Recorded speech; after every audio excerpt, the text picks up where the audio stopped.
Iran का दिल खर्ग। Iran का 90% तेल का भंडार हॉर्मुज से महज 25 किलोमीटर दूर। ये है ईरान का सबसे खास और अहम आइलैंड, जहां पर बसती है ईरान की जान। 8 किलोमीटर लंबा और 4 से 5 किलोमीटर चौड़ा एरिया का ये आइलैंड दिखने में भले ही ज्यादा बड़ा ना हो, लेकिन इसी इतने खित्ते में है ईरान के 90% कच्चे तेल का भंडार। इसी वजह से ये आइलैंड ईरान की तिजोरी का सबसे बड़ा खजाना है। ये ईरान के तेल नेटवर्क में एक अहम भूमिका निभाता है, क्योंकि यहाँ पर ईरान का वो मुख्य टर्मिनल मौजूद है जो देश के तेल निर्यात का पूरा मैनेजमेंट देखता है। यहाँ से तय होता है कि किस देश को कितना तेल दिया जाएगा।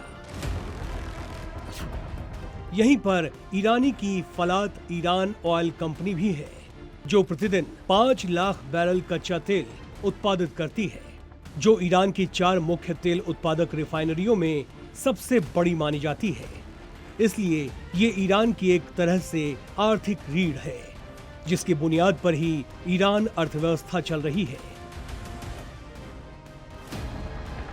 लेकिन कहते हैं ना कि कभी कभी आपकी सबसे बड़ी ताकत ही आपकी कमजोरी बन जाती है। ऐसा हम क्यों कह रहे हैं बताएंगे, लेकिन उससे पहले जरा इस वीडियो को देखिए। ये वीडियो ईरान के सबसे बड़े दुश्मन मुल्क के राष्ट्रपति डोनाल्ड ट्रंप ने जारी किया है। ट्रंप ने दावा किया है कि उन्होंने फारस की खाड़ी में खर्ग आइलैंड में मौजूद ईरान के सैन्य ठिकानों को तबाह कर दिया है। डोनाल्ड ट्रंप भले ही कह रहे हैं कि उन्होंने तेल भंडार को निशाना नहीं बनाया है, लेकिन उन्होंने यहां पर हमला करके अपनी मंशा जता दी है।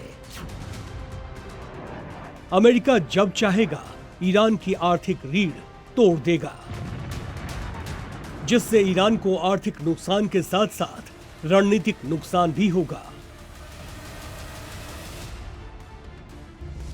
मिडिल ईस्ट में जंग और भी ज्यादा खतरनाक होते जा रही है। ट्रंप ने कसम खाई है कि जब तक ईरान की रीढ़ की हड्डी नहीं तोड़ देंगे वो चुप नहीं बैठेंगे। इसलिए उन्होंने हमले के लिए आज खर्ग आइलैंड को चुना, जिसके पीछे था ट्रंप का खास मकसद।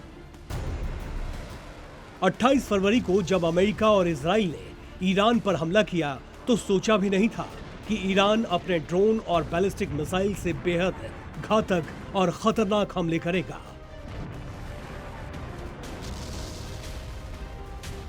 जिसकी वजह से खाड़ी देशों में मौजूद इजराइल और अमेरिकी मिलिट्री बेस को नुकसान होगा। यही वजह है कि अमेरिका ने बहुत सोच समझकर ही खर्ग पर हमला किया।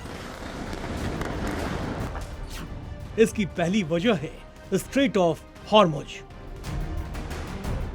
दरअसल ईरान ने युद्ध शुरू होने के बाद जिसे सबसे बड़ा अपना हथियार बनाया वो है स्ट्रेट ऑफ हॉर्मुज। ईरान ने युद्ध के बाद इसे पूरी तरह से बंद कर दिया, जिससे करीब आधी दुनिया की तेल सप्लाई बाधित हो गई। तेल सप्लाई बाधित होने से दुनिया में हाहाकार मच गया। ट्रंप ने स्ट्रेट ऑफ हॉर्मुज को खुलवाने के लिए ईरान को कई बार धमकियां दी, लेकिन ईरान ने स्ट्रेट ऑफ हॉर्मुज को नहीं खोला।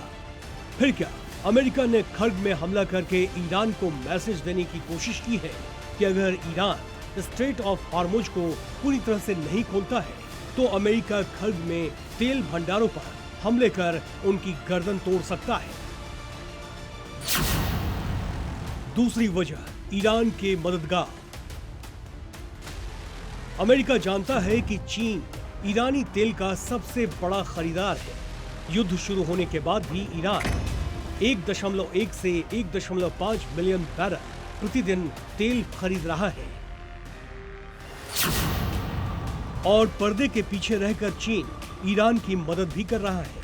इसलिए अमेरिका ने खर्ग में ईरानी सैन्य ठिकानों पर हमला करके ये संदेश देने की कोशिश की है, जो भी देश ईरान की मदद करेगा उस पर भले ही अमेरिका डायरेक्ट हमला न करे, लेकिन दूसरे तरीके से अमेरिका उसका भी नुकसान कर सकता है। हालांकि अमेरिका जानता है कि अगर उसने खर्ग आइलैंड पर तेल भंडारों पर हमला करेगा तो उन तेल भंडारों में ऐसी आग लगेगी जिसे बुझा पाना संभव नहीं होगा। साथ ही साथ दुनिया में तेल संकट और गहरा जाएगा। इसी वजह से उसने ईरान को चेतावनी देने के लिए सैन्य ठिकानों को निशाना बनाया। स्ट्रेट ऑफ हॉर्मुज युद्ध और भौगोलिक परिस्थिति दोनों लिहाज से बेहद अहम है और इन दोनों ही स्थितियों का फायदा उठाने से ईरान नहीं चूक रहा है। स्ट्रेट ऑफ हॉर्मुज एक बेहद अहम समुद्री रास्ता है। ये ओमान और ईरान के बीच है, जो फारस की खाड़ी को ओमान की खाड़ी और अरब सागर से जोड़ता है। इसके दोनों तरफ उबड़ खाबड़ छोटी छोटी पहाड़ियां भी हैं, जिसकी वजह से ये काफी संकरा है और संकरे होने की वजह से ईरान जब चाहता है इसे बंद कर देता है। इसके साथ ही ईरान इस क्षेत्र का उपयोग एक स्ट्रेटेजिक लीवर के रूप में कर रहा है, ताकि वो अपनी भौगोलिक स्थिति का उपयोग करके अपने दुश्मनों को आर्थिक नुकसान पहुंचा सके। अपनी शर्तों पर मिडिल ईस्ट में अपनी शक्ति को बढ़ा सके। इजराइल अमेरिका के साथ चल रही जंग में ईरान ने केवल समंदर के जरिए अपनी ताकत नहीं दिखाई है, बल्कि ईरान अब आसमान में भी ऐसा खेल रच रहा है जिसको देखने के बाद पूरी दुनिया सकते में आ गई है कि आखिर ऐसा कैसे हो सकता है। समंदर के पानी में चलने वाले जहाज जैसे ही ईरान के तट के पास पहुंच रहे हैं, वैसे ही वो जमीन पर आ जा रहे हैं। ये सुनकर शायद आप चौंक जाएंगे। जी हाँ, ईरान के तट पर कुछ ऐसा ही हो रहा है। जैसे ही जहाज ईरान के तट पर पहुंच रहे हैं, वैसे ही वो ईरान के एक खतरनाक ट्रैप में फंस जा रहे हैं, जिसका नाम है इलेक्ट्रोमैग्नेटिक वेव्स। जंग सिर्फ गोलियों और बमों से नहीं लड़ी जाती, बल्कि कुछ ऐसे अदृश्य हथियारों से भी लड़ी जाती है जिसे दुश्मन नंगी आंखों से देख नहीं पाते और उसके ट्रैप में फंस जाते हैं। ऐसा ही हथियार इलेक्ट्रोमैग्नेटिक वेव्स का ईरान इस्तेमाल कर रहा है, जिसकी वजह से ईरान के तट से गुजरने वाले जहाजों के जीपीएस में गड़बड़ी आ रही है। जहाज जीपीएस में रियल टाइम की लोकेशन नहीं देख पा रहे। यही कारण है समंदर में चलने वाले जहाजों के लोकेशंस जमीन पर दिख रही है, जो असंभव है। इलेक्ट्रोमैग्नेटिक वेव्स की मदद से ईरान जहाजों के जीपीएस को जाम कर रहा है। जीपीएस जैमिंग दरअसल जीपीएस सिग्नल में जानबूझकर पैदा किया गया खलल या गड़बड़ी होती है। इसमें तेज रेडियो सिग्नल भेजकर असली जीपीएस सिग्नल को दबा दिया जाता है। इससे मोबाइल, जहाज, ड्रोन या एयरक्राफ्ट अपनी लोकेशन गलत दिखाने लगते हैं। आसान भाषा में कहा जाए तो जीपीएस में सैटेलाइट से आने वाला सिग्नल बहुत कमजोर होता है और जो आमतौर पर 16 डेसिबल वॉट के आसपास होता है। जब जैमर बस उतनी ही फ्रीक्वेंसी पर ज्यादा पावर वाला नॉइज भेज देता है तो रिसीवर असली सिग्नल और नॉइज में फर्क नहीं कर पाता।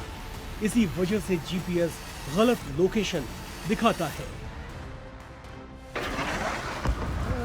कई बार जैमर अलग अलग लोकेशन से अलग अलग फ्रीक्वेंसी बैंड, अलग अलग पावर लेवल और अलग अलग मॉड्यूलेशन का इस्तेमाल करके भी जीपीएस में छेड़छाड़ करते हैं।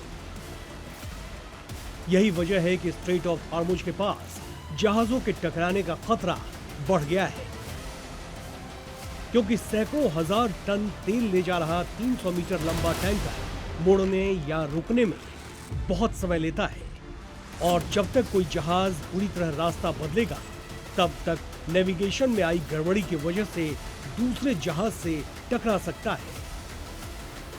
यही कारण है कि दुनिया के तमाम देश जिनके जहाज स्ट्रेट ऑफ हॉर्मुज से गुजरते हैं, वो घबराए हुए हैं, क्योंकि वो ना तो अपने जहाजों तक पहुंच पा रहे हैं और ना उनके पास इस समस्या का कोई हल है।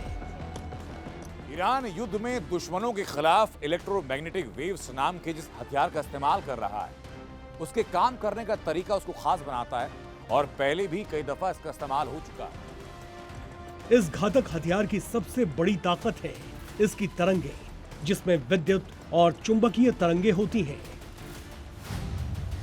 जिनमें विद्युत क्षेत्र और चुंबकीय क्षेत्र एक दूसरे के लंबवत 90 डिग्री का कोण बनाते हुए अंतरिक्ष में फैलती है। इन तरंगों को फैलने के लिए किसी माध्यम की जरूरत नहीं होती, इसलिए ये खाली अंतरिक्ष में भी आसानी से भेजी जा सकती है। ये प्रकाश की गति से चलती है, इसके कारण लाइव टेलीकास्ट या लाइव लोकेशन को देख सकते हैं। ईरान आसमान में आने वाली इन्हीं तरंगों में छेड़खानी कर जीपीएस में गड़बड़ी कर रहा है। हाल के दिनों में रूस यूक्रेन युद्ध के दौरान भी ऐसा देखने को मिला था। रूस ने इसी सिस्टम का इस्तेमाल करके यूक्रेन के ड्रोन और मिसाइलों को रोका था।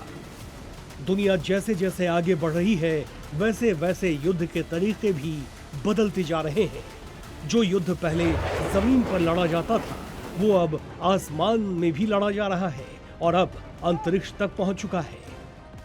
ऐसे में ये कहना गलत नहीं होगा कि आने वाले समय में दुनिया अंतरिक्ष को भी हथियारों की तरह इस्तेमाल करेगी।